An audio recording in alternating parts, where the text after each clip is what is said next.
Royal, fuck den lorte.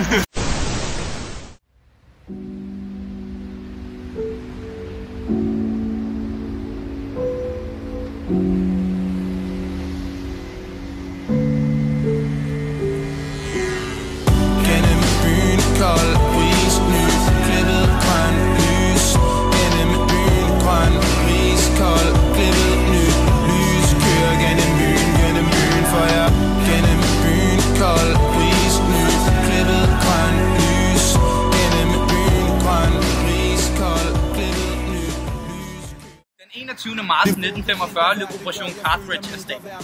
Målet var fra Royal British Air Force side at nedlægge Gestapos hovedkvarter i København, som lå i Shellhuset. Gestapo er det daværende tyske politi.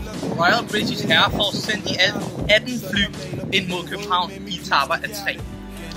De havde til sammen 36 500 bomber med.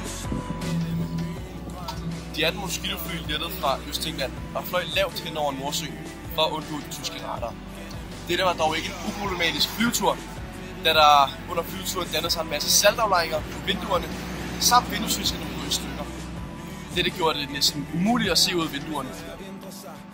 Det følger os til vores allerførste punkt på turen. Det gjorde, da de fløj lavt over Danmark, at de fløj ind i en lysmast her over godsbaneterrænet. Da de fløj ind i lysmasten, mistede de evnen til at flyve og fløj derfor ned ad den her gade og ramte faktisk den her side af bygningen med den ene vinge. Hvis man kigger rigtig godt efter, kan det stadig ses. Efter at flyets vinge havde ramt bygningen her, var det kommet rigtig meget ud af flyet. Flyet det fløj videre her. Og flyet fortsatte så videre fra Palatogade og over her. Det er her, vi finder vores første mindesmærke. Flyet fløj op, og her tabte flyet 3 af deres bomber.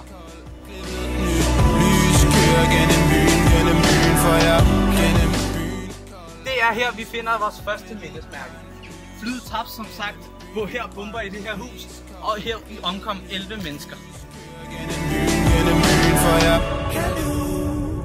Kan du fortælle mig, hvor vi to nu skal hen, ja. Jeg troede du var den, som aldrig fik mig til at sige vent. Kom, den, som fik mig til at føle, jeg var velkommen. Men nu er vi er på vej derover, hvor den gamle franske skole, Jean d'Arc, lå. Det var her, et af Mosquito-flyene, som fik sine skavanker henne på Palatogade, styrtede ned. Den skabte så stor en røgsky, at de andre Mosquito-fly troede, at det her var målet. I dag ser vi et boligkompleks, hvor den tidligere skole lå. Fejlbombardementet førte til 116 mennesker, der omkom. Ud af dem var der 87 børn. Og det her er vores første erindringssted. Rundt om statuen finder man fliser med navnene på de omkomne børn og lærere. Alderen gik helt ned til 5 år. Dette er et af de største tragedier, som stadig har et mindested her i København.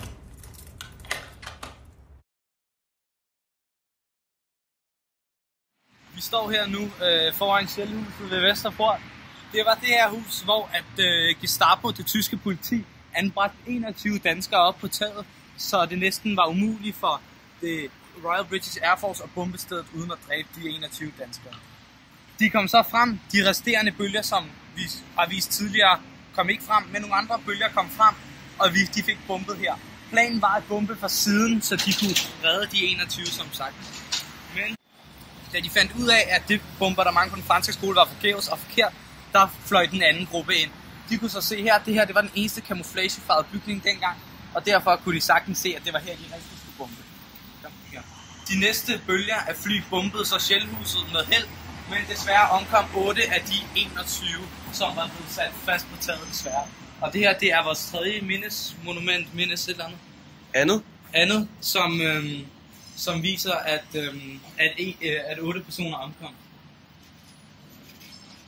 Så ja.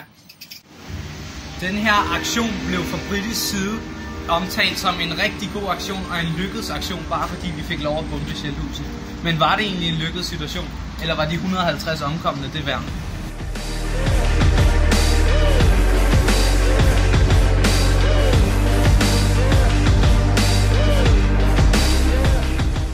Helt vores historie. Det skete, det var jo, at der var en, der blev ramt så smash. Er du klar? Det var så langt. Så det var over på Kontorskaden over ved Vesterbro, og så landede